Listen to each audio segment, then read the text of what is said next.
Bismillahirrahmanirrahim. Assalamualaikum warahmatullahi wabarakatuh. Innal hamdalillah nahmaduhu wa nasta'inuhu wa nastaghfiruh wa na'udzu billahi min syururi anfusina wa min sayyiati a'malina may yahdihillahu fala mudilla lahu wa may yudlilhu fala hadiya lahu. Asyhadu an la ilaha illallah wa asyhadu anna Muhammadan abduhu wa rasuluh la nabiyya ba'dah. Pertama-tama dan yang paling utama, marilah kita panjatkan atas rasa syukur kita kepada Allah Subhanahu wa taala yang telah memberikan kita nikmat yang sangat banyak sehingga saya bisa mempresentasikan judul yang telah diberikan oleh dosen pengampu saya, yaitu Ibu Herkuliza.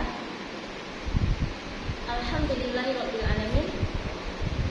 Shalawat bersambungkan salam tak lupa kita hadiahkan buat junjungan alam Nabi Muhammad SAW dengan melafazkan Allahumma shalli ala sayyidina Muhammad wa ala ali sayyidina Muhammad. Baiklah, saya akan menjelaskan tentang Pancasila sebagai perkembangan ilmu dan sistem etika. Seperti yang kita ketahui bahwa Pancasila adalah ideologi negara bangsa Indonesia.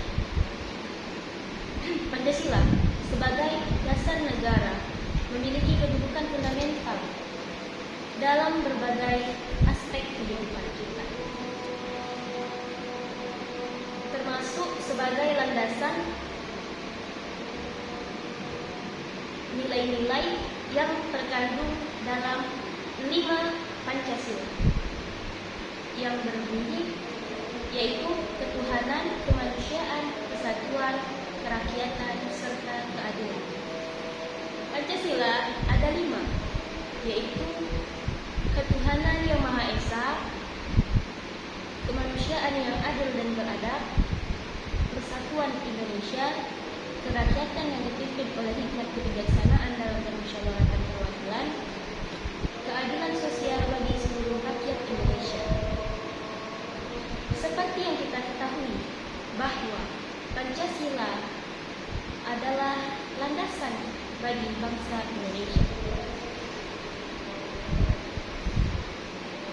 Seperti dalam sila pertama, yaitu ketuhanan yang Maha Esa menjadikan rakyat Indonesia serta makhluk lainnya untuk menjadi orang yang beradab serta menjaga moral etika dalam membentuk karakter bangsa. Nilai pertama ini mengandung banyak sekali nilai, yaitu khususnya dalam keagamaan, di mana keagamaan ini, di mana sila ini menjelaskan bahwa Indonesia memiliki berbagai agama, di mana agama ini sangat berbeda tentunya, dan tetapi Indonesia memiliki mayoritas agama Islam.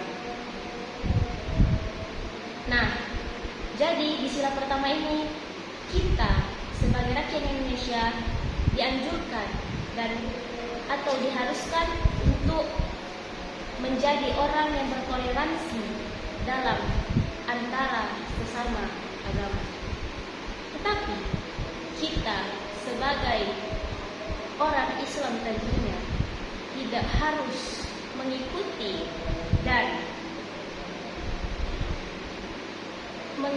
dan ikut serta dalam agama lain, seperti mengucapkan hari Natal kepada orang yang bukan Islam.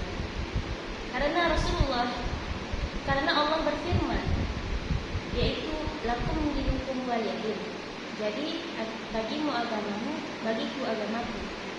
Kita boleh menghargai, tetapi tidak boleh kita ikut serta dan ikut campur terhadap kebudayaan mereka. Nah, itulah nilai etika yang terkandung dalam sila pertama. Dan yang kedua adalah kemanusiaan yang adil dan beradab. Warga Indonesia dituntut harus memiliki adab dan menjunjung tinggi nilai-nilai kemanusiaan dan menghormati hak-hak dan kewajiban orang lain, serta tidak membeda-bedakan suku, ras, bangsa, dan agama. Di sila kedua menjelaskan bahwa kita sebagai rakyat Indonesia yang berlandaskan Pancasila adalah kita harus menghormati dan menghargai budaya-budaya yang lain. Seperti yang kita ketahui, di Indonesia memiliki banyak sekali suku, ras, bangsa, dan lainnya. Maka dari itu, terhadap perbedaan tersebut kita harus bisa menghormati dan menghargai suku-suku tersebut. Dan kita harus, dan inilah bentuk dari nilai-nilai etika dalam Pancasila.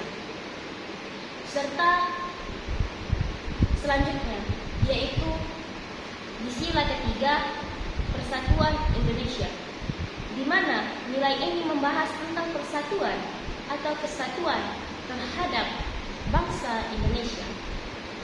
Maka dari itu, sebelumnya yang kita jelaskan tadi, di sila kedua kita harus menghormati serta harus toleransi terhadap perbedaan yang ada di Indonesia.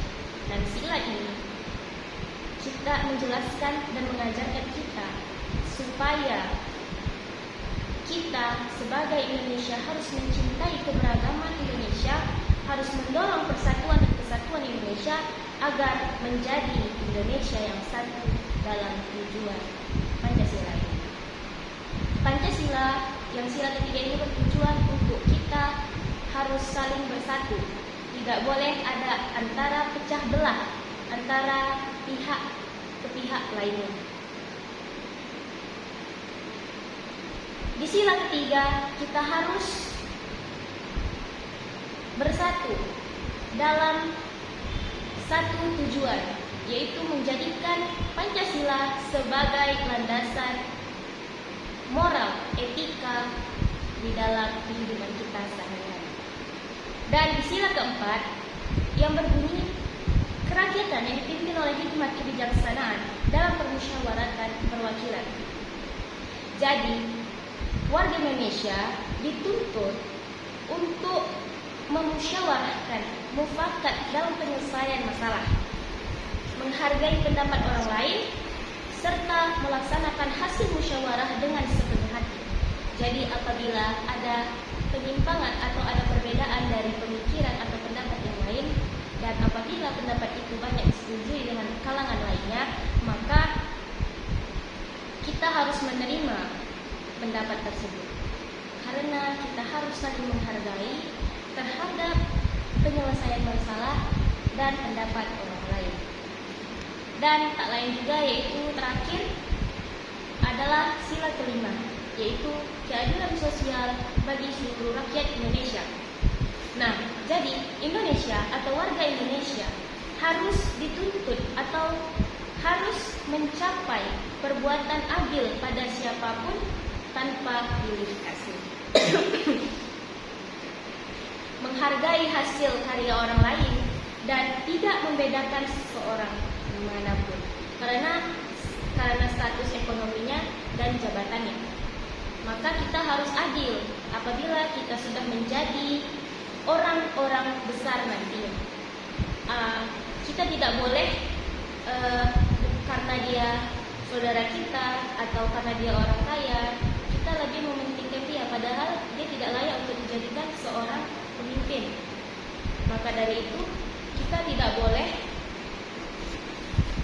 membeda-bedakan, harus adil, sama, tidak boleh ada perbedaan atau pilih kasih terhadap pihak tersebut. Karena ekonomi dan status, kondisi ekonominya dan kondisi nasab-nasabnya. Nah, maka dari itu Pancasila ini haruslah tercapai semua sila-silanya.